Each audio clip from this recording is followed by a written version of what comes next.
Hello, and welcome to the So Emotional podcast. Here on the cast, we discuss everything emotions through the lens of attachment, the nervous system, and internal parts work. We're a little irreverent and like to have fun exploring the emotional issues and dynamics that interest us. So come along and hang out. Let's explore the fascinating lands of emotions. Hi, everyone. Welcome to the So Emotional podcast. I'm your host, Angela Wetzel. I'm a trauma-informed relationship coach. And this is also your host, Nick Carl, who's a somatic coach, the Safe Anchor. And we have a very special guest today. I mean, they're all special in different ways, of course. But this is Emily Knife. She's a somatic nurse. She's a BPD recovery or champion, could say. Professor, author, podcaster, mom, and pancake eater. I love things too. And later on, we'll definitely connect you with Emily's Instagram and what she has going on. But we're really super excited to have you here. Thank you for joining us. Thank you, Emily. Yes, thank you. I'm so excited. Sorry. So one of the first questions I had from you, so somatic nurse. So we know like somatic coaching, we know what soma is the body. It refers to the body. But how would you personally describe what it is you do as a somatic nurse for those listening? Yeah. So that's a great question. So somatic nursing is incorporating evidence-based research on neuroscience into patients' care. So what does that look like? It looks like a bottom-up approach. And we're kind of seeing this more and more in nursing, but we're still seeing a separation of body and mind in treatment. And especially as a mental health nurse, before I was a somatic nurse, a lot of the times patients wouldn't be treated per se for their body, the physicality of the condition. They would just be treated for whatever was in the DSM-5 for their diagnosis and handed up medication. So what somatic nursing does, it looks at the whole body. So it kind of insight is a little bit in the holistic means of nursing, but it's separate because it's neuroscience based. So all of our modalities are backed by evidence, by research, and also include a lot of awareness and intuition of self. And so what we teach in somatic nursing is to kind of come back to yourself, because that's where a lot of your answers reside. But in turn, we try to find answers, for doctors or teachers or wherever we're trying to answer a question.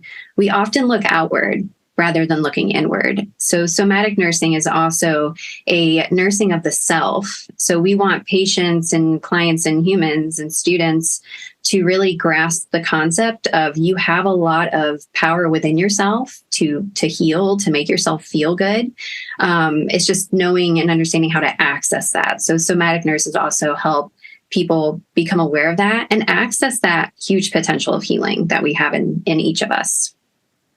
Oh my God, I love that. It's so exciting. And also, it kind of makes me wonder from you sharing that, because what I have noticed from a lot of healthcare practitioners and just people that I've worked with in the field is like many of them have not even known what like trauma-informed work was or polyvagal theory or understanding anything about the nervous system, which to me is really frightening when it comes to like working with humans. And what would you say has been maybe one of your biggest obstacles in maybe just like spreading the message to say, hey, there's a better way to do this? Yeah, I mean, I think you hit it dead on right there, is that I'm getting a lot of pushback, like this isn't real nursing, or what is this woohoo medicine? And it's like, no, this is big right now. And it's been around for ages. Like we've been studying the nervous system for a really long time, even back to the Egyptians. And it's just really interesting that, I think a lot of it's based on, the scientific approach, right? So it's like you have to have this result and this result.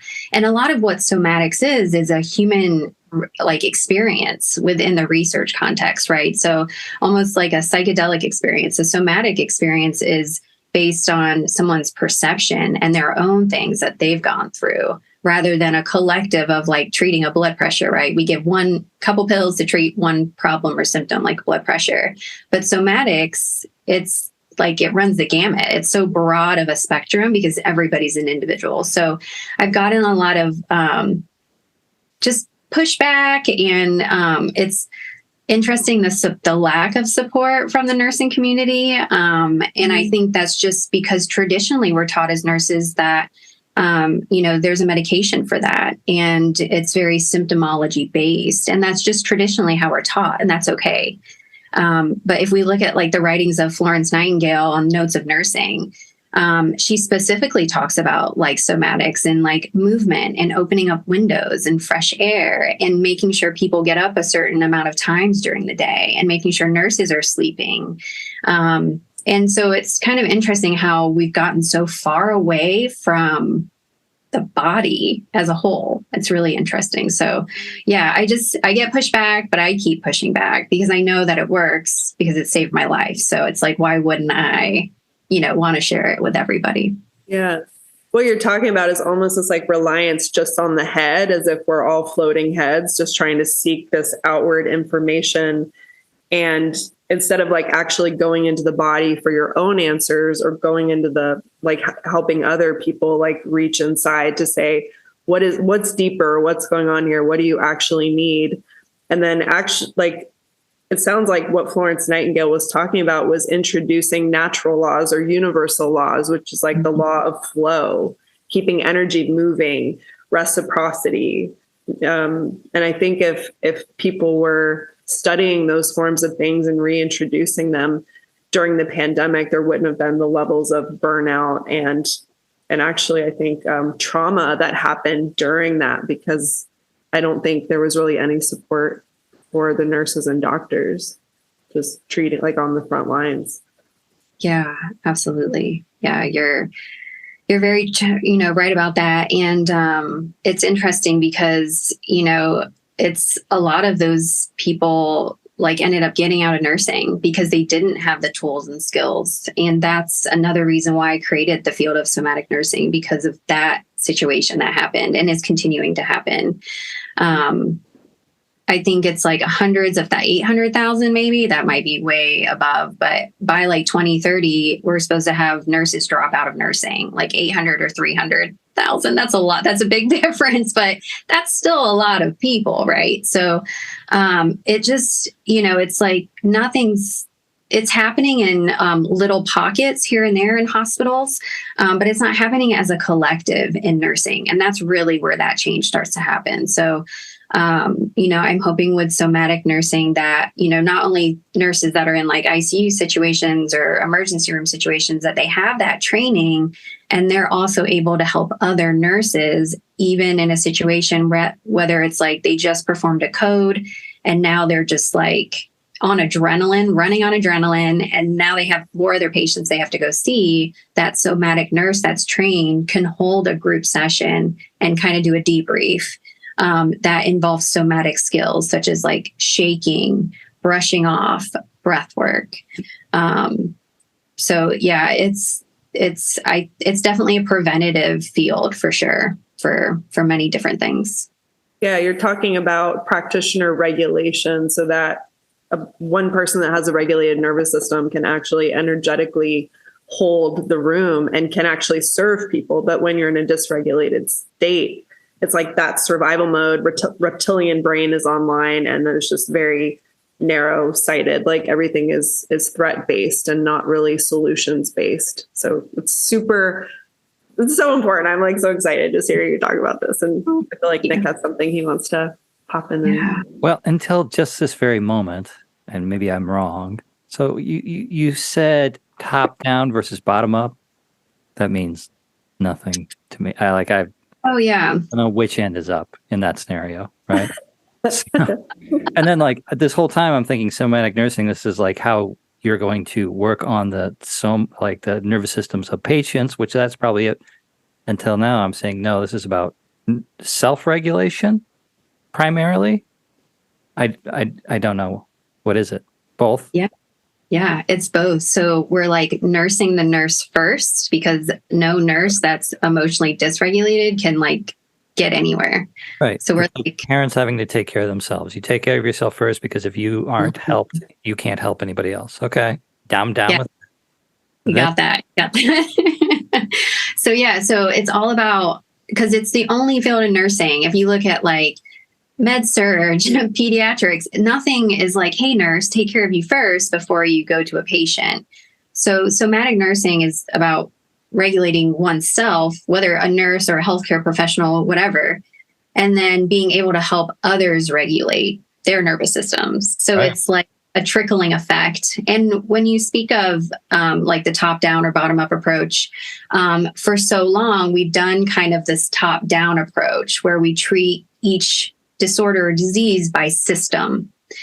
And so, you know, if you have a heart problem, you go to a heart doctor, but you never see a psychologist, but it's probably dealing with some sort of emotion that you're right. Sure. So, you know, so somatics is a bottom up approach. And a lot of these nervous system regulation modalities include looking at the whole body as an entire system rather than like this piece parts puzzle traditional system. Right. Yeah. Does that make sense? It does, and it jives with my sort of like life experience, you know. So it's like my interaction with just doctors being doctored, you know, the medical field at all was through psychiatry and psychologists, you know. And it was just like, here, just take these pills, continue to take these pills. And I took the pills forever until I was just like, oh, that's like, this is like dealing with symptom stuff, you know. And which is when I read the Bessel van der Kolk book, you know, and he's like, the DSM should be like a pamphlet, you know, and that made complete sense to me. That like the symptomatology, it's like TV shows about people in prison. It's like, I don't care about the myriad of ways people can fuck up their lives, you know, or the myriad of ways that people can go fucking nuts, right? It's more about, well, why, right? Like, yeah, humans can like spin out in like 1,000 different ways. Great. Okay, well, you're gonna give me the pill, so I'm just like numb because I was numbed out by pills for, I don't know, a couple decades, you know, until it's like, oh, we got to do something else. And it wasn't until that I was introduced into like okay, it's somatics, but it was into my body. Find out that I have, I don't know, it's a big word. Gobs. Is gobs a big enough word? Super gob, you know? Huge. A huge amount of repressed energy in the form of emotions. It was tons of stuff. It was emotions. It was thoughts. It was traumatic stuff, but that I had separated myself from, and it became clear in an instant. I was like, no, this is why. This is it. I didn't need the pill. You know, I've heard my mother talk about like, you know, oh, it's like diabetes. I just, you know, I have a brain imbalance. It's like, I don't know, Mom. I think that's PR. And you got sold. That's so PR. It's great PR. Right. And it fucking worked. Yeah.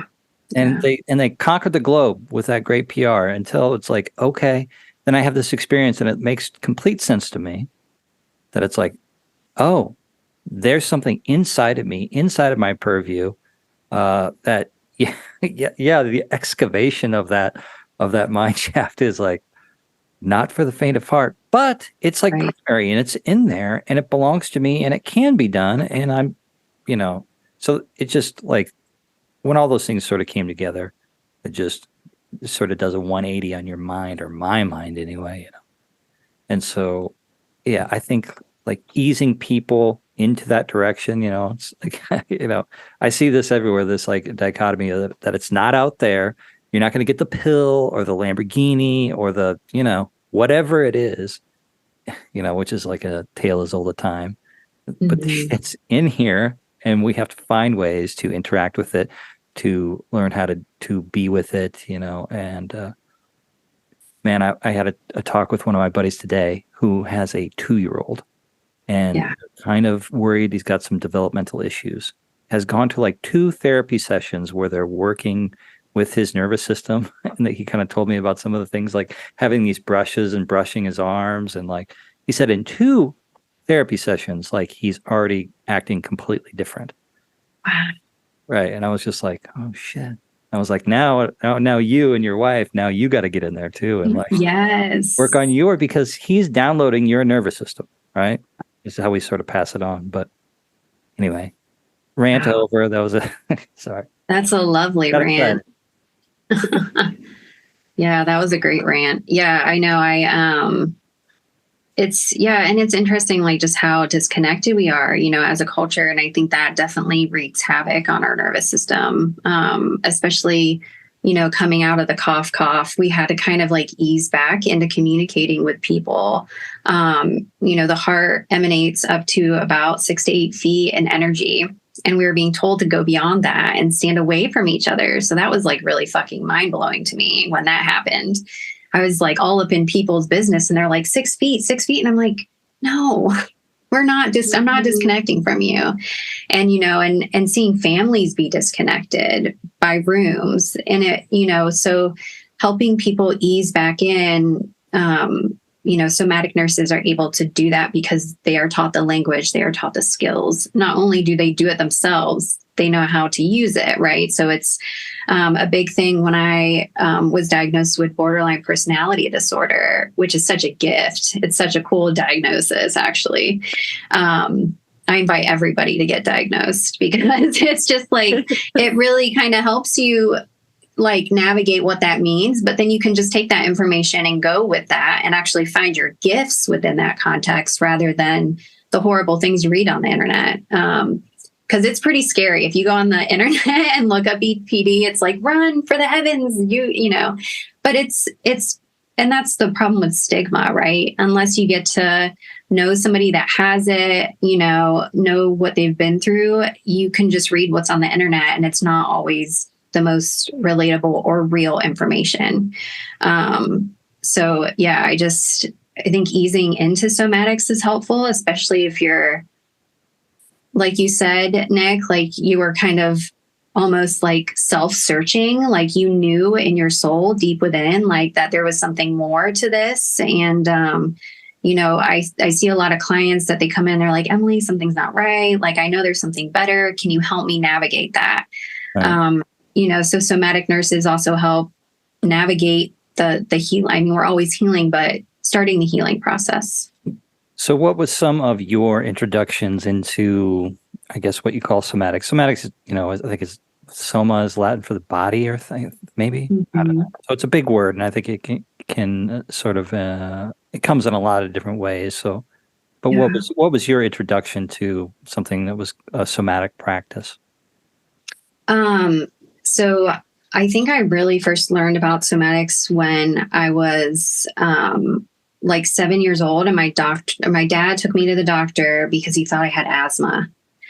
And I noticed that I would just get these like really shortness of breaths when I was around like my parents, when they were fighting or when people were being too loud, or there was different things like anxiety associated, right? Sure. And I remember we went to a cardiologist and he's like, well, take her out back to the track. There was a track out back behind the hospital, and just have her run a couple laps and we'll see how she's breathing after that. And so my dad took me out there and I just kept running and I was fine. And I actually felt really good. And I was like, God, something's going on. And like, even at that age, I'm like, something's going on here. And I was just really fascinated by it. And so he took me back to the cardiologist and he's like, well, she doesn't have asthma, but here's an inhaler anyway. Have her use it. And I just remember like never using it and only having those when I was like kind of shaken, per se, and I didn't know how to deal with the situation. Right. So that kind of sprung my interest into the body at such a young age. And then I would do different things. Like I would curl up in little balls when I was little and then just jump out really wide to see how that felt. I was always on swings, still am on swings, merry-go-rounds, like whatever can make me disoriented to like come back to ground myself. So I've always been messing around with somatics and like somatic techniques. But I think really it came to a head and it all came together when I went through DBT skills training, outpatient therapy for 1.5 years. Because they do a lot of somatics within that training as well to help with regulation. But yeah, I love somatics. But it's just great because you just, like, you can access it anywhere. It's not a pill, it's yourself. Like, who would have thought ourselves could calm our own self? Like, it's fucking mind blowing to me. You know?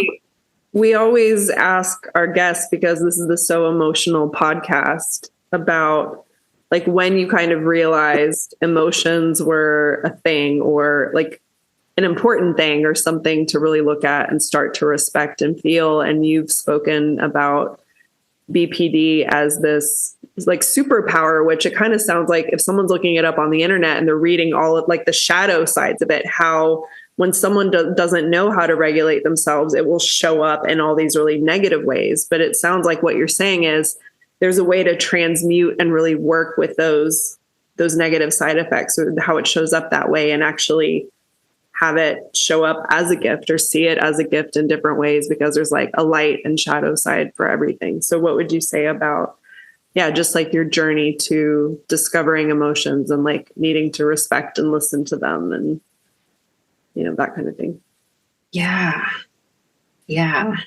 It wasn't until later life. I was about 34.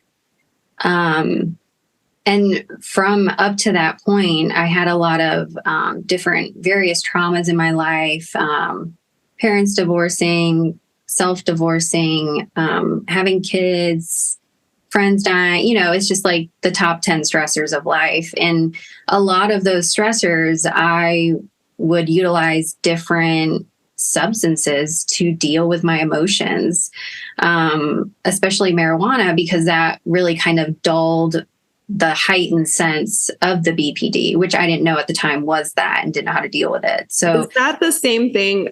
I'm not 100% sure, but I've heard of having an anandamide deficiency. Do you know if that's one of the things that can come with BPD? Like it's like known as the bliss molecule that kind of plugs in. Yeah. That's like a little tiny piece of it. A lot of what BPD suggests in the DSM-5, it's like a series of, 6 out of 10 symptoms, ranging from like suicidal ideations to impulsive behaviors. But yeah, within that context are so many gifts. And so eventually I was like, there's something wrong with me. Like one day I was like, there is just something wrong with me. Like I need to figure this out. Like you, Nick, I was taking like 8 medications when I got out of the Air Force, and I was just trying to escape reality, and which was lovely because they did just that. You take a Xanax and I'm like, right. So it gets you really unaware, which sometimes I feel like that's their goal. Because so many people are. And I was just done feeling that way. And I noticed that when I wasn't taking anything and I actually felt emotions, like it felt good when it felt really good. But when it felt bad, it was like somebody killed somebody. I mean, it was like so deep and dark. Like I didn't know how I could get out of that. So although I love these awesome emotions, like I was afraid to go in the darkness. And so I finally looked up borderline personality disorder, and I was like, I have that, and I'm going to go get help. And I went into Danuta, and she was my therapist through DBT in Ohio. And she like literally saved my life. And I met with her once a week for 1.5 years, and with group for 1.5 years. And so 2 hours a week, every week. And it was harder than having a baby. It was harder than going through nursing school, because you're like learning a whole new language. Because of the vulnerabilities, or, I mean, what's the hard part? Or just accessing some of the tough things that were inside of you? Or And what was Danuta? What's that mean? Yeah. So Danuta was the name of my therapist. Yeah. Oh, sorry. okay. Yeah, that was her name. She's awesome.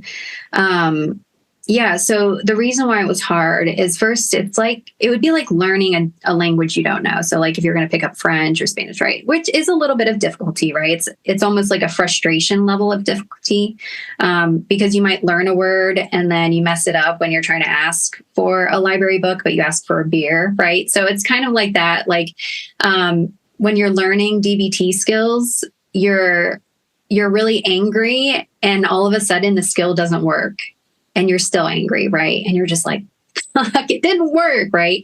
And with BPD, we are like super hard on ourselves. That's like one of the symptoms. Just like really low self-confidence, imposter syndrome. And so, we beat ourselves up a lot. And so I think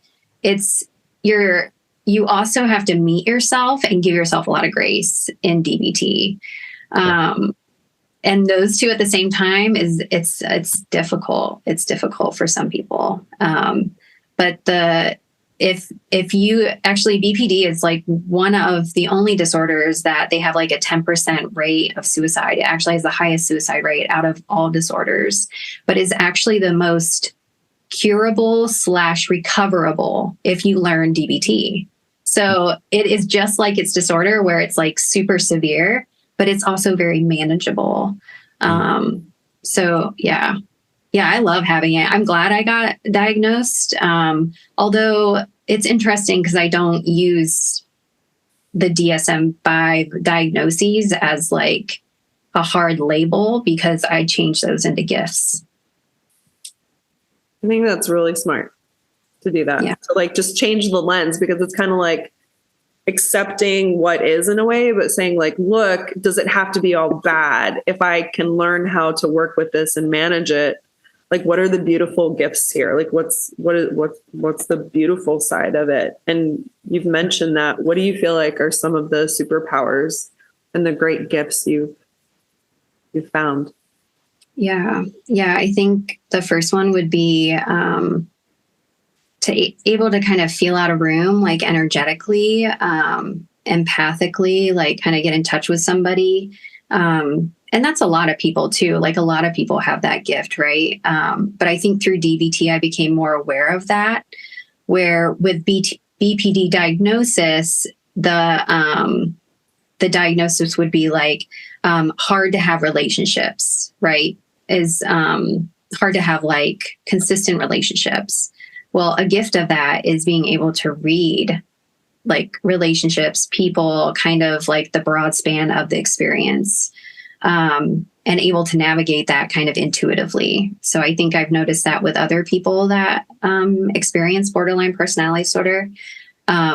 Impulsive behavior would be a symptomology. I turn it into healthy risk taking, because with impulsive behavior comes like this, I take healthy risks. I did a podcast. I wrote a book, right? So it's like navigating and moving that energy into a positive rather than driving my car really fast or like blowing $500 on Amazon or whatever, right? Those are all impulsive behaviors. So, a skill is to like recognize like, okay, I feel the need to go blow $500.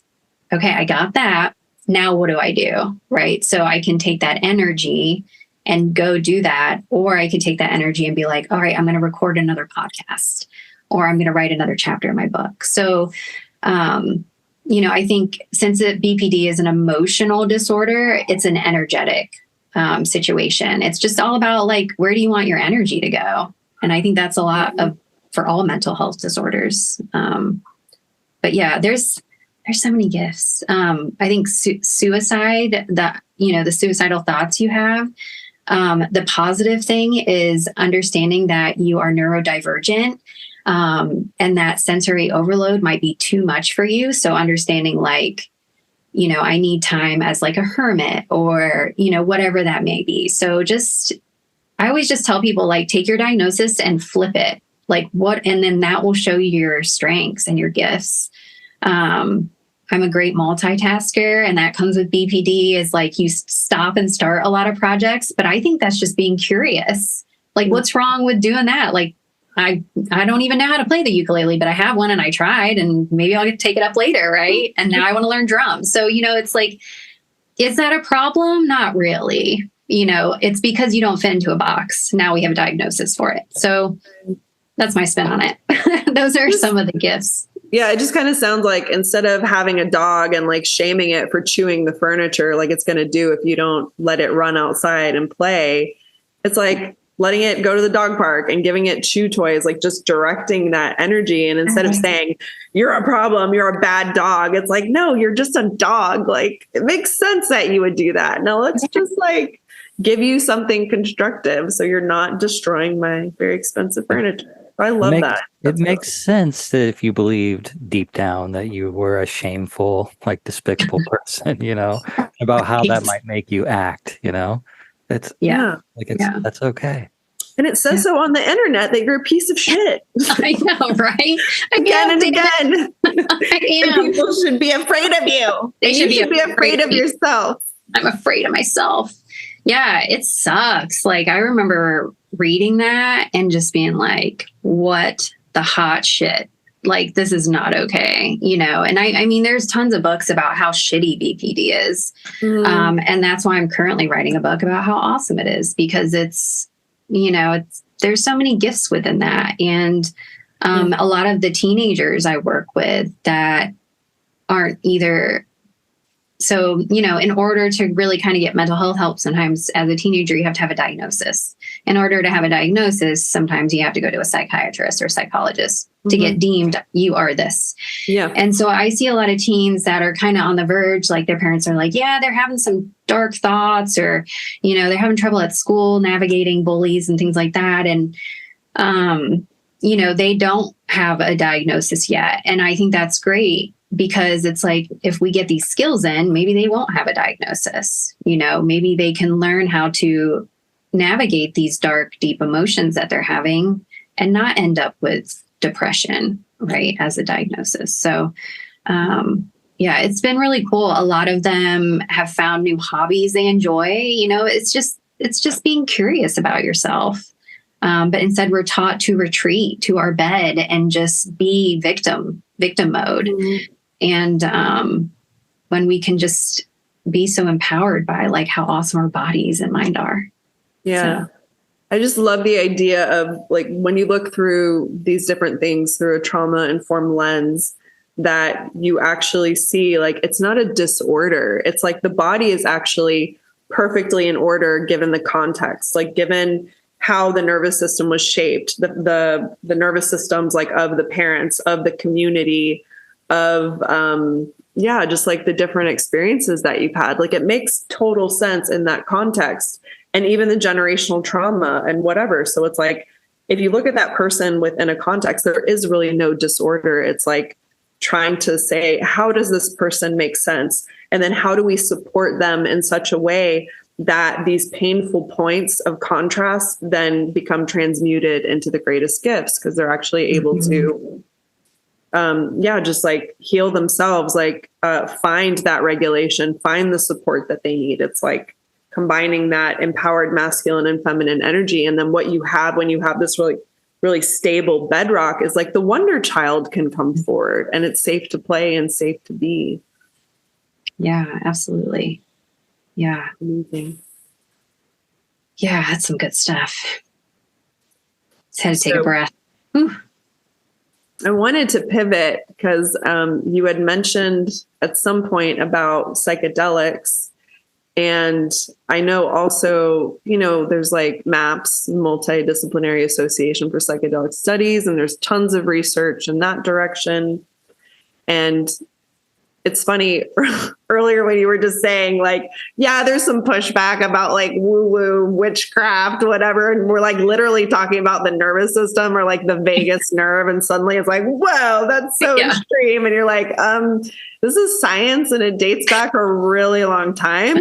Right. People have sort of cut it out and been like, that's crazy. Yeah. So now it's like, it's really been fascinating to me. Again, like a fantastic maybe smear campaign on perhaps like plant medicines and psychedelic medicines and different things like that, in favor of saying pharmaceuticals are this awesome thing, but the other side of that is evil and wrong, and it's going to fry your brain and all kinds of stuff. And it's kind of like, maybe there's an and here where we can find appropriate usage for pharmaceuticals in the right situations that are life-saving. Western medicine is incredible in its own right.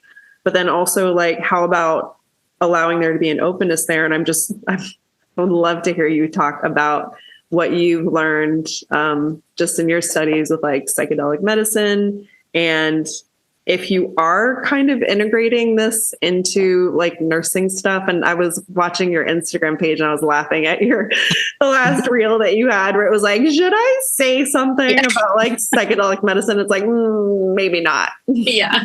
Hey, class, swallow your peyote buttons and turn to chapter 6. What?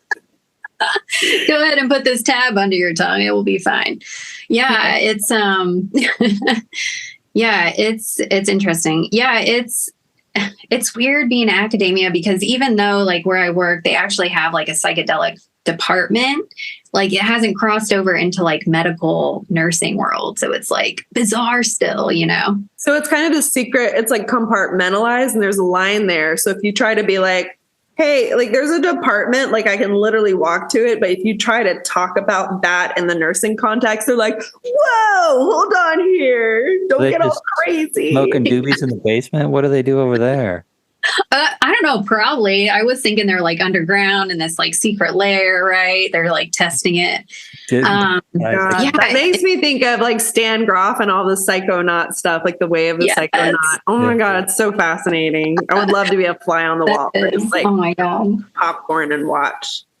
Yeah, it's fascinating. Yeah. Well, so they've always been in my so I was out in California in the Air Force, and that's kind of where I first learned about psychedelics, just introduced by a friend, and just learning about it. I wasn't like involved in it, but I sat in on some psychedelic experiences, whether it be it was more psilocybin at that time, and marijuana, and they used to like titrate it different ways for different experiences. And so that got me really interested in it. And what I started seeing, because I was used to traditional medicine, right? So if somebody has like depression or anxiety, you give them something. Well, they were still kind of doing that, but they also were doing these retreats, as they would call it. It would be about a day, day and a half. And they would just do a bunch of different things with psychedelics, with movement, with hot and cold water, showering, resting, massages. And so they had a lot of multi-modality approach. And what I saw post retreat was people that were like, they even looked different. Like it looked like they had like a ghost come out of them or something was released. You know, it was like they were full of life again, where sometimes like an exorcism. Yeah. Yeah. I had this situation with this like roommate, and she was kind of evil. And after she left, like I'd gone to the hospital for this retinal detachment. When I came back, she had moved out, and I was like, oh my God, this is amazing. It's so different. Yes, that's exactly what happens. Yeah, you lose a roommate, right? Because that roommate's not paying rent anymore. So you got to kick them to the curb. And that's basically what happens is, you know, they released whatever. And it was awesome because the practitioner at the time was trained by some other person, but they would follow up with the people like for a whole entire year. Man. And I was like, we don't even do this in real medicine. Like, how found? And it was like integrated with a little bit of talk therapy, but it was more, I like to call it like open-ended question therapy, where you invite curiosity to the self by asking open-ended questions of the person. Like, how does that feel inside? What are you noticing within your body, right? Like these insightful questions. And it was kind of like a 20 question piece that they would ask every couple weeks, and they would hold these groups. And it was just so moving. And I was like, okay, I'm going to get into that someday. Like, you know, and so it came back around about a couple years ago. I think Joe Rogan was talking about it, and he had somebody on, and I'm like, oh yeah, I got to get back into this. This is so fascinating. And I've done some journeys myself, and, you know, with those journeys, it was so insightful. I mean, I felt a weight lifted off me several times during different journeys. I was able to see a different perspective, like as an observer rather than as the actual person experiencing it. And to this day, I mean, I say that psychedelics helped me do a lot of things, but it freed up a fear within me, and that of being BPD. Supposedly I have a lot of fear in me, you know, from fear of abandonment, which trickles into life all sorts of ways. But that it freed me up from feeling that I needed to have external validation. And that's when I really started to set sail and like spearhead into somatic nursing and just like be like, fuck it, I'm doing this. Because before I was like very reserved, like, I don't know if I should do this, like, nah, and psychedelic journey. And I was like, let's do this. Like, it just ignited, opened up this cool, like, unlocked a key mechanism, whatever, like, so, and I've seen profound effects with veterans with PTSD. I mean, some of these retreats that I've been on, veterans come out of there without having to be on medication. Like, that's pretty profound, So although they're still illegal per se, and there's lots of underground situations that are happening, it's also important to like understand like where to get it from, how to integrate it, right? Because it's not like taking a depression pill. You really have to be like one with the plant medicine. You don't really want to do like ayahuasca in your living room, or like someone be like, come over, let's just do some LSD and watch Netflix. It's like, no, I think especially for people who are, if you're very disassociated, and maybe at a point where you're at, very, very blocked up, that's like the highway to psychosis, Yes. So you gotta be careful with that. And I really do think that it's like to have people there to care for you and to guide you especially in like, there's levels to it, but some of the medicine is very strong, Yeah. Right. Yeah. So it's like to have respect for it. I think it's cool. I've listened to, it was Tom Segura who was on there kind of recently within the last year that he had a guided experience from a guy who I don't think had really played around with psychedelics at all and just like raved about it. He's just, this was awesome. But I think you can just see it. I've done a lot of drugs.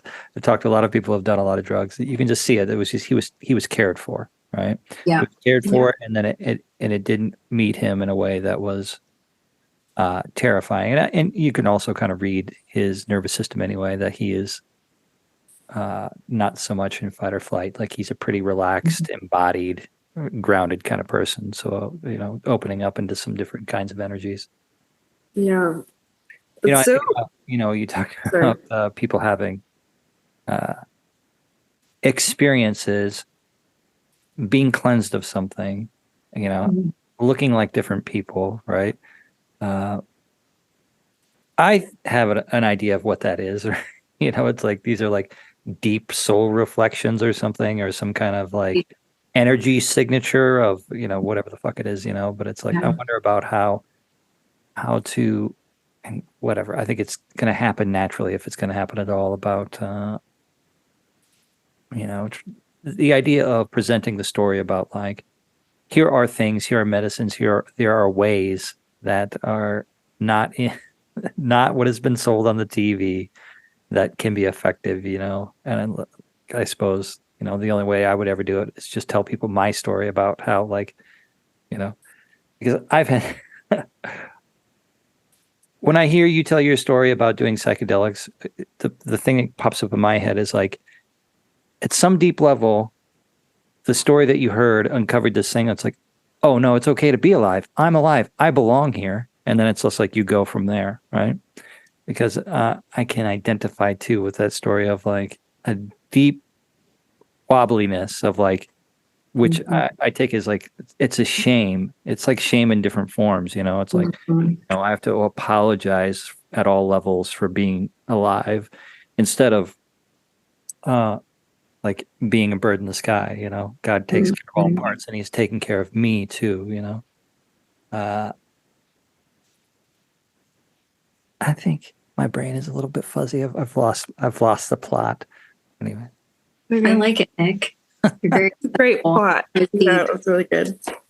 I was just gonna say, like, what I was gonna say was, it's interesting because you're talking about this practice of somatic nursing, which is really about bringing your attention back to yourself and saying you have the answers inside. And once you regulate yourself and you're able to connect with that higher sense of guidance and just like be compassionate and curious, it creates this beautiful foundation. And I think from that place, if we're to take kind of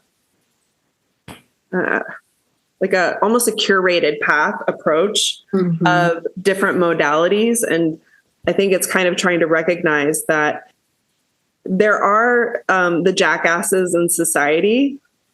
Yeah. And I say that in like kind of a loving way, like the people that are like, let's just do this crazy thing and let's not research and let's not think about it. Like, let's just fucking do it. Right. And it's like, it's one of those ways to like fuck around and find out. It's like, and I think it's so normal of the human condition for us to be like, well, I don't know, but like not even knowing how to ask the question. And I think it's so normal because of trauma not to allow yourself to be supported or allow yourself to be guided or get help in a way to say, I'm a child in this area. I don't know what I'm doing. Is this a smart thing to do for me?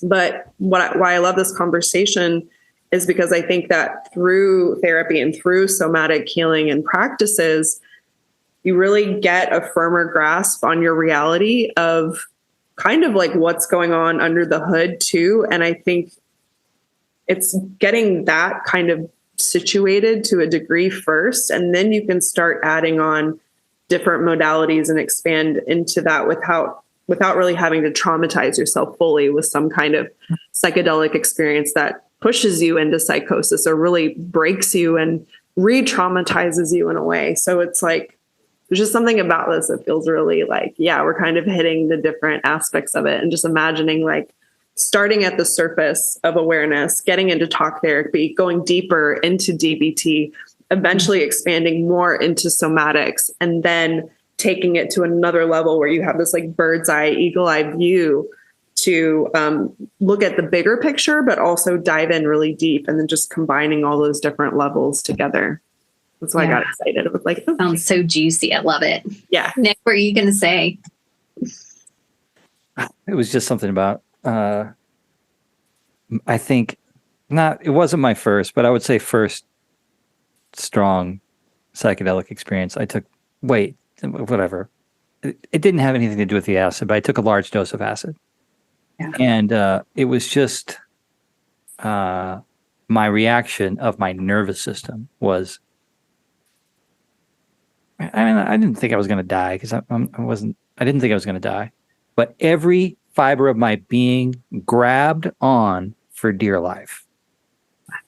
And I knew it. So I just went to the couch, but it was like, I had to shit, I had to piss, I was going to puke. Like I was clammy and I was just everything I could. It was just a whole being just like, and the most terrible part about it was I couldn't go to where I would normally go when I didn't feel well, which is out of my head, out into la la land. The drugs wouldn't let me do that. And that was the most terrifying part. And I learned that the next day. I was like, oh, that's why I felt the worst, is that I couldn't just leave my body. And I was like, oh, interesting. Like I didn't have any answers, but like I knew. I was like, okay. Like the drugs didn't do anything to me. All they did was bring me into my body, which I guess for me is a terrible place to be. Yeah. And that was rough. I wish I could have had somebody there being like, it's okay, be here, be with it, Yeah. It's okay to be in this thing. Yeah. Yeah. But that's just like one of the myriad reactions, Yeah. I think trauma to some aspect does that, it screws with your very basic relationship with, so it's either this idea in my head that I'm bad, right?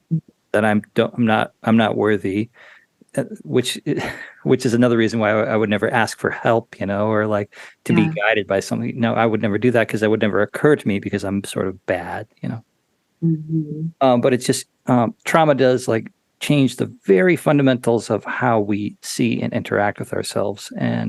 But there is like a shaft of light. There is like a reality of our energy that's happening all the time beyond that strange conclusion that we came to, at the beginning of our lives, that there is a radiance to human beings, and you can touch it if you can sidestep some of the goulash in our brains, these like, decisions that we made so long ago that we forgot that we made them, and then it's like, oh, well, I didn't even think about that. What's like, yeah, precisely. You didn't think about that. There was no room for that thing. Yes. Right. It's almost this idea of so you mentioned that unworthiness, but sometimes it's like the patterns of neglect where you don't have anyone pursuing you or reaching out to really hold you. And so it's almost like accidentally re-traumatizing yourself by putting yourself in a position where you end up in a neglected state again. And it's like being thrust further into that space of aloneness and helplessness without anyone there to be able to help you. It almost like magnifies it. So it's just like such an interesting thing to be human. And for me, like my favorite quote is, until you make the unconscious conscious, it will direct your life and you will call it fate. Another way of saying that is like, until you have the question, there's no, like, until you're aware of a problem, there's no solution. Until you have that first step of awareness, like we're fucking blind, just moving around. Like, I don't know what this is, or not knowing the questions to ask, or not knowing. So we're here and just like bumping into things and being like, what's this? What's this? What am I? What are you? What, Well, it's like people can have an idea of even the word unconscious, right? Yeah. Like, sure, we have this like some kind of idea, but until you actually have like an experience of your own, right? and like made me think of implicit memory, right? Like we'll have reactions to all kinds of things, and we won't know why. That's like that is your unconscious, Why did I do that? Yes. Oh yeah. Wait, no, I don't know why I did that. Why did I do that? So Emily, you're doing this training coming up here. Yeah. So you said waiting list. Does that mean that you're full? So we still have some open spots. It starts October 2nd. So I'm just letting people dabble on and trickle in to the training. 6 weeks long. Is it for nurses, or could lay people come too, or is it? So it's currently for nurses. I'm doing another course that's strictly for just whoever wants to take it. Sure. Cool. Yeah. Tell us more about your course. Yeah. Yeah. So it's 6 weeks. And so the first module is Somatics 101. So it's just basic learning and just becoming aware. So I have a lot of nurses that are just not aware, just like many humans. And so I just had my first class, and one of the students was like, wow, this is like really amazing. Like I never even knew this was going on. And I was like, yes, so we dive into that. There's a ton of worksheets. So the course actually comes with a workbook and a platform of DBT skill worksheets that they can use at their discretion. So they can use them with clients if they want to see clients. So the next module is understanding awareness of self. So we dive more into emotion, the emotion wheel, actually verbalizing, like, instead of I feel bad, actually verbalizing like, I feel frustrated right now, right? And I want to do this behavior, whatever it may be. So coming in contact with your emotional self. And that tends to be a little difficult. I know it was for myself. So that's a hard module. It's the second module. So we just really dive right in. The third module is dealing with habits, addictions, and behaviors and cycles. So just understanding your own cycles. It's a deep dive into like, why do I drink a glass of wine every night? Why do I drive erratically before I go to work? What am I noticing? Do I not want to go to work? Right? Like, what are these feelings of dread that are coming in? Oh my God. Right. As I blast Metallica because I'm trying to disassociate as I drive. Right. So they come in contact with like a little bit of shadow work. The next module focuses on inner child and generational trauma. So they do their own roadmap of learning about, and this is all things that then they can take and teach to others. Sure. So they learn a roadmap that I've created of basically, it's kind of like a timeline that psychologists use for therapy. And like all the triggers, but you also know all the glimmers. So it's it's a multifaceted exercise. And then the next two modules are how to incorporate somatics into patient care, or into, for the lay person, it will be just into your life, into your parenting, things like that. And then the last module is basically strictly for nurses, in a sense of creating a business around this. And like, how do you get clients?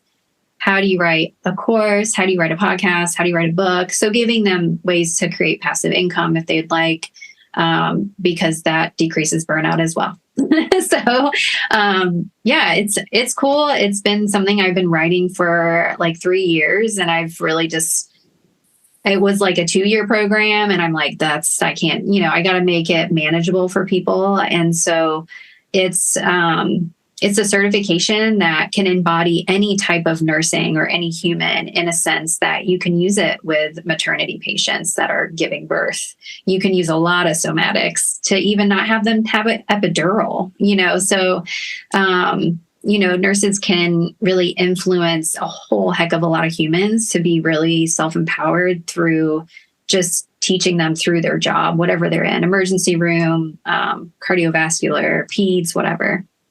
So yeah, that was a mouthful, but course sounds amazing. Like, It was delicious. sounds like you're hitting all the different things. I'm like, oh, generational trauma. Yeah. Like, That's fucking great. Are you kidding? really amazing. thank you. dude. Really, yeah. That's awesome. Sounds fantastic. Truly. Thank you.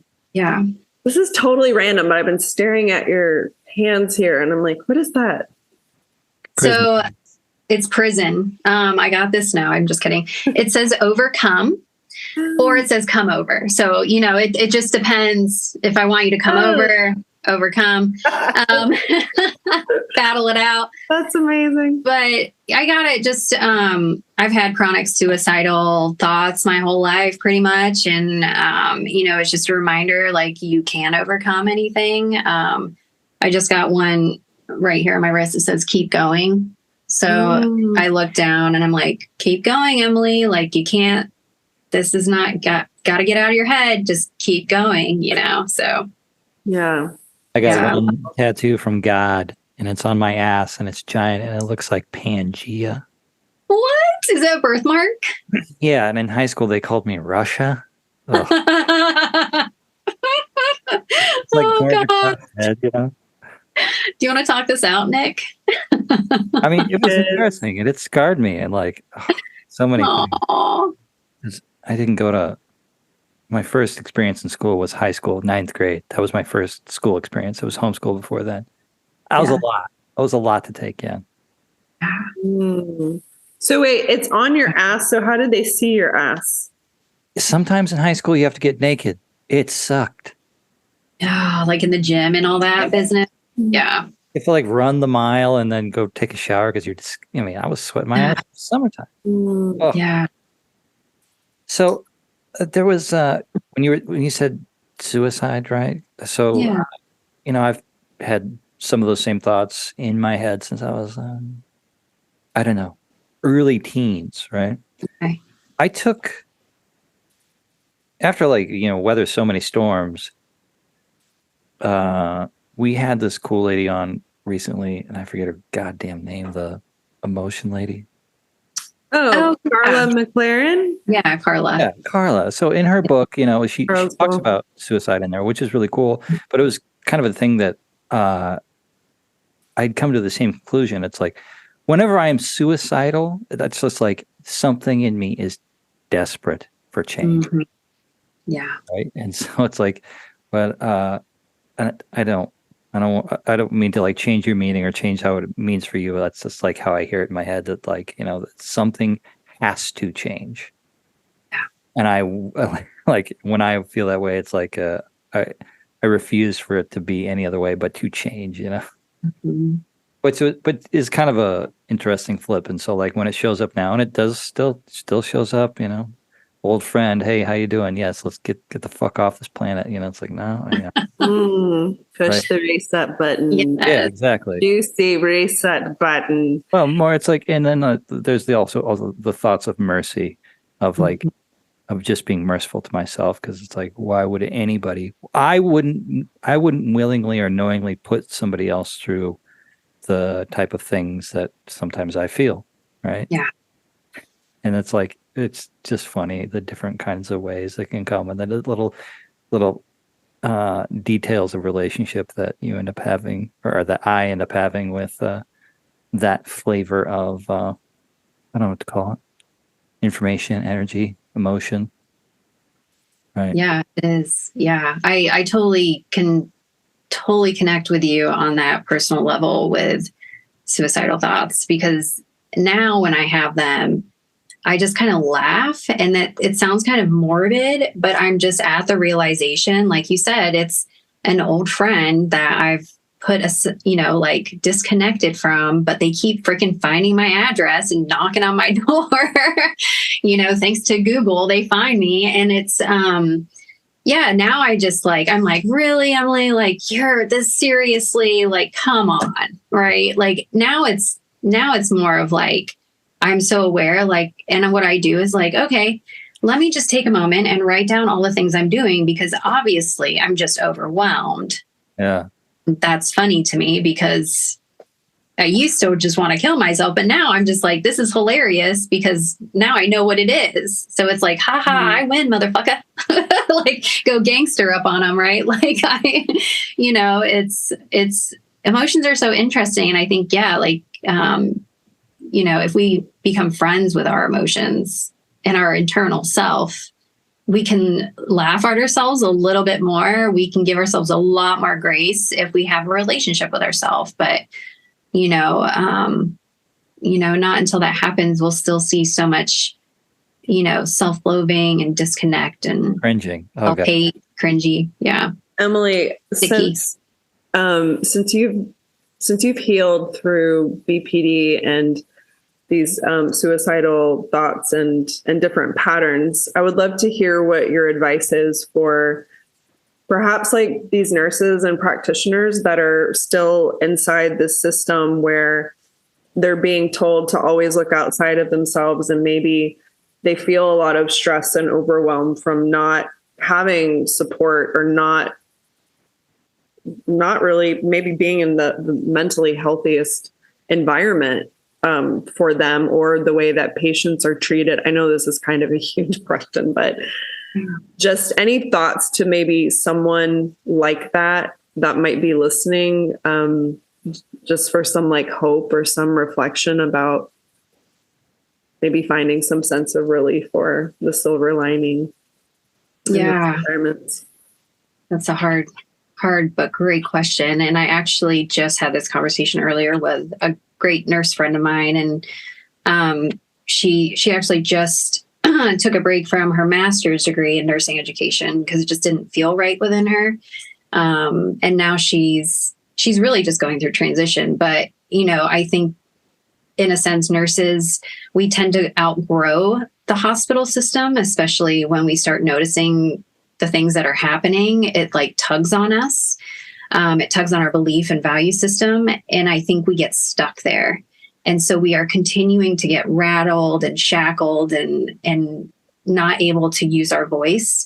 And so I think, what I spoke with my friend with today is we talked about passion and purpose, and just taking a step back, whether that be go stay in a hotel for a night. Like if you have kids, like get a babysitter, like separate yourself from everything, go to the mountains, go to the beach, like find a reprieve and kind of go into like hermit mode for a day or a couple hours.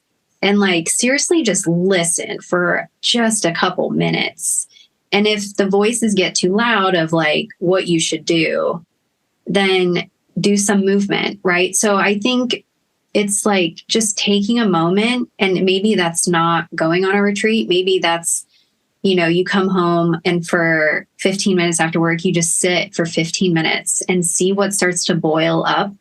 And if feelings of dread and self-loathing and ickiness start to come up in relation to like your current situation, i.e. the job that you're working at in the hospital or wherever facility, is to question like, what is shaking me? And do I continue to be shaken? Because really, ultimately, our nursing license is a ticket to freedom, not a ticket into a hospital. But we're taught that we should take a ticket into the hospital. So yeah, I would say the first step would be to find some peace and quiet somewhere and write down, like, this is what I'm noticing right now, this ickiness, and this is how I want to feel. How do I accomplish that? Like, what are my next action steps? Maybe it's going down to part-time bedside. I just talked to several nurses today. They're just so burned out. They're like thinking about coming out of nursing. And I'm like, no, we need you. Like, you have gifts. And so we talked about finding those gifts within and finding the why they even came into nursing in the first place. And it really doesn't usually coincide with what they're currently doing, which is a lot of nurses come in to help people get better. Mm-hmm. We're not seeing that trend happen. And so a lot of nurses are shaken. Their core belief and value system is shaken. So I would say to find stillness, to hit up me for a one-on-one mentoring. I use somatics in a way that will possibly ignite some passion or purpose of like that stillness that you invite within, would really kind of come to the forefront. So yeah, that was kind of a long answer, but really the cliff notes of that is just to find some time for yourself. It's hard. It literally is hard, but I now schedule time away from people, and you get rid of friends that aren't supportive of you, cut off family members that are toxic. Like, there's a elongated list, as you know, as a life coach, like, yeah, but it does start small. And that first step is recognizing you have a problem. And then the second step is like meeting that and with some grace and stillness. Yeah. Yeah. It was a doozy of a question. I literally asked you for like to solve cancer. Yes. And it's, and that was it was a great response, truly. Cause it's like, yeah, it's kind of a lot. Cause what we're asking is to like, zoom out, see what's bothering you. Like what's rubbing you the wrong way? Like what isn't working? You're like, yeah, this goes against who I am or my value, or even just what I want to be doing. Like, what do I really want? What am I here for? What was I like? Why did I come into this? Like, well, how did I want to help or how did I want to change? And like, now what am I doing? Because usually it's like this kind of unconscious path. And so I think that was a great answer. And like, when you were talking, it reminded me, because I was in the military too. I was in the Army. I was a Korean linguist. And when I got to Korea, I became an NCO. The very day I got pinned, I was watching people pee and I was like, this is weird. I'm watching people urinate. Congratulations, me. I got a promotion. And then I remember that I suddenly had soldiers and they were living on the other side of the flight line. And then they had all these other NCOs right by the chow hall.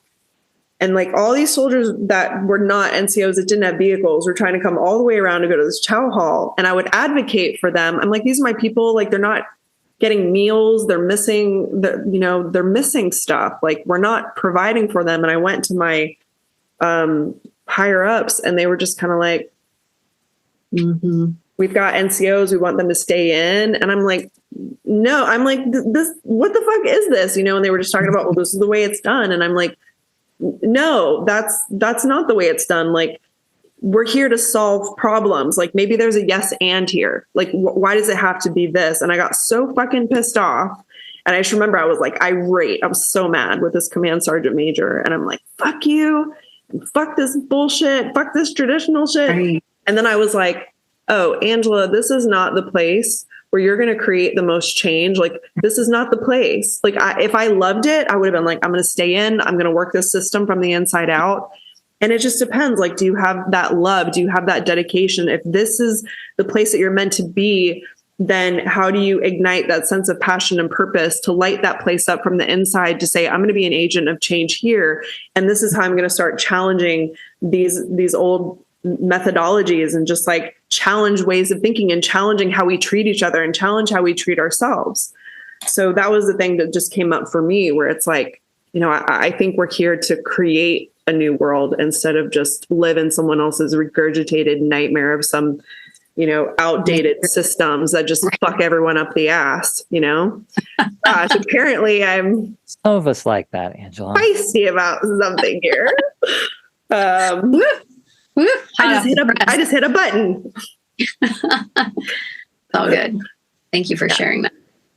Yeah, but it also just made me think of just these different places I've been in where I'm like, why are we just unconsciously getting in step with bullshit?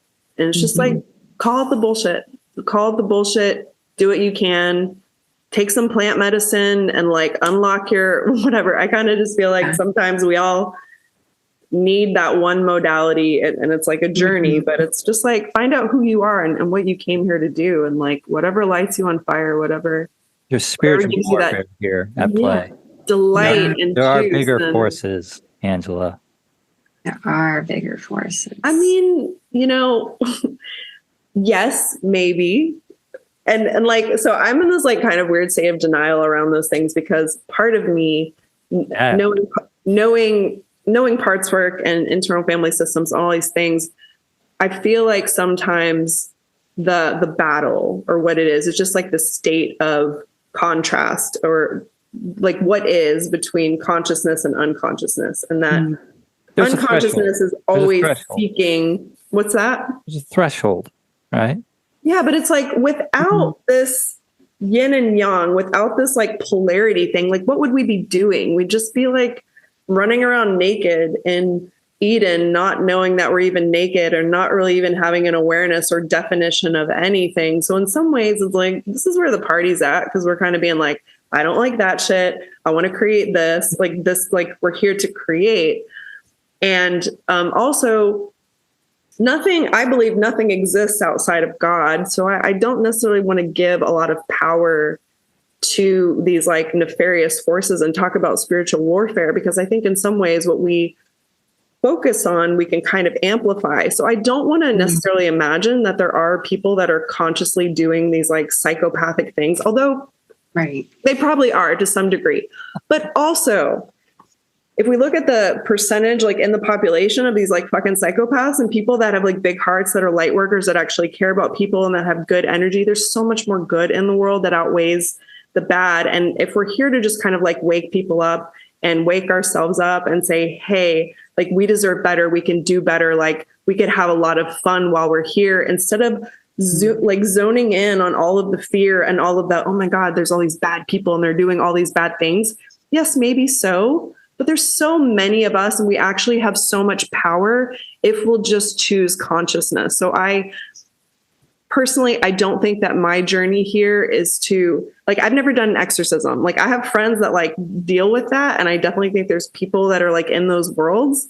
It's not my world. And so I really just try to focus on, I think what I feel like where I can make a difference and where I can help and how I was designed to be and who I came here to be. Like, I try to think of it that way without getting too mired in the, oh my God, there's these evil people. Cause I kind of feel like that creates fear within. And that actually takes me off of what's most powerful, which is my joy and my creativity and my love and my passion.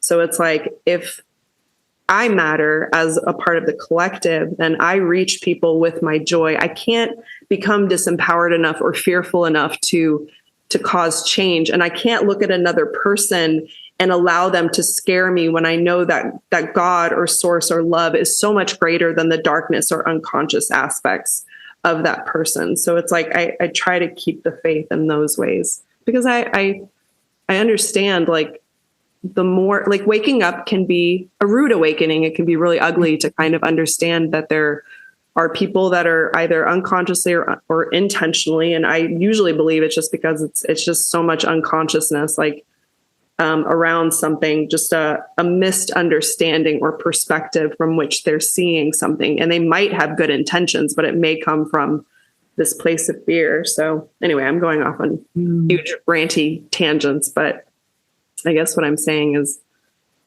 Like, let's focus on what's good. Let's focus on where we have power. Let's focus on, even though these have been some really tough times economically, health-wise, families, policy, all these different things, we can unite. We can come up with solutions. We can focus on our shared humanity and our shared love for letting this be a party while we're here. Yeah. Some of us will make war. And that's bound to happen, because like we all have the darkness inside of us too. Yeah. It's like our traumas create those pain points, like they create what we're sensitive to. And from that, it's like from that darkness, like we birth gifts and we birth like all of this beauty. So it's kind of like it's all connected. All connected. Worth turning. It's crisis time. Like we can either be stressed out if a meteor is going to hit or whatever. Right. Like there's some form of new pox or new this or new that. It's like snake bites. yeah. Sorry, I put the quarter in the slot. I took it in a weird place, and I want to apologize to everybody here. Okay. Just don't show us your birthmark. Man. We'll be like, we need to actually know how much like Russia this actually looks like, but it's more because we're American. The top looks Russian-esque. It's just kind of like the squiggly line, But who's the judge of that? Because Americans were traditionally horrible at geography. Like who really? Who's like, I know exactly what the shape of Russia's like, and that is it. Yeah. What map are we looking at? USSR or Russia? Or did they just say that because it's kind of got a reddish hue and they're calling your ass comrade? Like what? Here's the thing. It's 3D in nature. It is hard to model. It's going to be taking a 3D thing and changing it into a 2D, and it's not. Does it have topography? Does it have its own? Are there mountains and like valleys? We're going to go into TMI here. Okay, we're going into TMI. It wraps around. It goes from the backside, like from the top of my ass, all the way around to the other side. Wow, it's like an angel hug. Something. It's like God grabbed you like this and was like, "Bam, you're here, Nick." Yeah, because I had a doctor. I'd go to the doctor when I was a kid, and he was like looking at my stuff. He's like, "What's all this?" He's like, "Is this normal?" I was like, "Yeah, doesn't everybody have a red stripe on the bottom?" There's different names for these things. There's apparently always different classifications of different birthmarks. I just think it's funny that the doctor's like, "What's this?" Yeah, I went through 10 years of medical training. What's this, kid? You're 5 years old. It's Russia. I can see Russia from my house. All I have to do is turn around. All right. I'm going to go pee. I'm happy that you came on our show, Emily. Thank you. Emily, you're incredible. I'm so excited. Like I'm just rejoicing inside hearing you talk about what you do, what you teach. I love it. I imagine you're like the cool professor that everyone's like, she's so fucking cool. Or the other like curmudgeon-y people are like, she's a weird witch, woo-woo, whatever. Speaking of which, you said you like brought a card. Should we just like pull a card now? Oh. Which one is it? Well, so this one is some cards that I got from Holistica when I went in Tulum. It's a really cool retreat place that you can stay at. But the card says, I am. It looks like that. But it says, I'm ready to take action on my dream. It says, close your eyes and take a moment to visualize what your dream looks like. Make it so detailed you can touch it, feel it, hear it. Vibrate with that vision. Is it appealing to you? Are you smiling? Are you peaceful? The more you run towards your dream, the more it becomes your reality. Now open your eyes, be present, and take action, which is so weird. That's what we're like talking about. You pretty much described like that was your solution for people that are feeling stuck. It was like yes. That was the summary. That's crazy. Yeah. Step into the dream. Like, be like, what don't I fucking like? Okay. What do I actually want? Oh, that makes me feel happy. Let me go that way. I'm going to go that way. Because so many of our beliefs and values are like related back to our caregivers or family, right? Like it's never, we don't really aren't ever empowered to make our own values and beliefs. Like I didn't have that till like 4 years ago, and shit, I'm 40, right? So it's like, it's interesting to just have somebody be like, what are your beliefs? Not what Catholicism taught you or whatever it might be. And, make your own new values, because I'm sure that's changed since you were 8 years old, right? But we're all stuck in this like teenage belief system, which is not even ours. Yeah. Just people are like, I'm run by my guilt because I feel like I should be passionate about this or care about this, and I don't. And it's like, no, it just means like that's probably not your value or belief system. So you might want to consider what's really important to you. Yeah. Just try it. List, Yeah. So we will be putting anything else. I was going to, wrap up. You can find Emily. She's incredible on Instagram at Nurse Emily Knife. She's got a badass name. And we're going to put details. You can find her. And if you're interested in her 6-week somatic nursing course, which literally sounds incredible, I would love to take that just to be like, ooh, what else is in here that I can learn? Because I love all that stuff. Yeah. And anything else you wanted to share before we sign off? Yeah, I don't know. I have a couple books. They're on Amazon. I have a podcast as well, the Modern Nurse podcast. Whatever else comes up, I don't know. We'll see. I have this vision of the Modern Nurse Fest in 2024. So that will be like a big undertaking of psychedelics for nurses, AI, injector nurses, like the whole gamut of. It sounds amazing. I'm not even into nursing, and I'm like, I want to go there. I want to check it out. I'm excited. I've been watching Tony Robbins thing, so I'm like, we're gonna be jumping and I'm excited. Yeah, it will be good. I got to figure out where it's gonna be, but maybe like Las Vegas or something. We'll do it. A little bit of music festival meets nursing meets psychedelic convention meets all the things. Nerding out on anatomy. Nerding out. I love nerding out. Yeah. What are the names of your 2 books, by the way? So the first one is Peace, Self-Love, and Nursing. And this is like it's like blurring it out for some reason. Oh, I see. It's blurry. But you can get it on the Amazon. This one's for basically new nurses. So a lot of what I was like teaching off the cuff in nursing school, I put in a book. So it goes into like it's like a workbook. It's really cute. Trauma. Yeah, it's really colorful. It's not like your typical nursing book. But it's there's like social detox, body scan, managing boundaries, imposter syndrome, like all the things nurses don't learn in nursing school. I put in a book. Nice. Very nice. Yeah, and then the other one, I don't have it here, but it's a workbook, and it's just basically like 70 coping skills for kids. Wonderful. So it's like for teachers in elementary school, and there's like different chapters in there with like breath work, body somatics, things like that. So I love teachers just in all contexts. So I'm like, what else can I write? So, but yeah, the BPD book will be coming out probably in about 2 months is how soon it will. So, yeah. Awesome. That's so great. I'm so excited for you. This is so juicy. I love it. All the things. Yay. So all right. Thank you all so much for listening. Thank you for your time, Emily. Thank you for coming on. Yes, thank you. Thank you, Emily. Thank you so much. And we would love a review for those of you that are listening. It really helps us get the message out to other people like this, then we can have more conversations like this and connect more people to just amazing things, amazing products and what's out there. So that's it. Yeah. Okay. So emotional. That's it. Bye. Bye.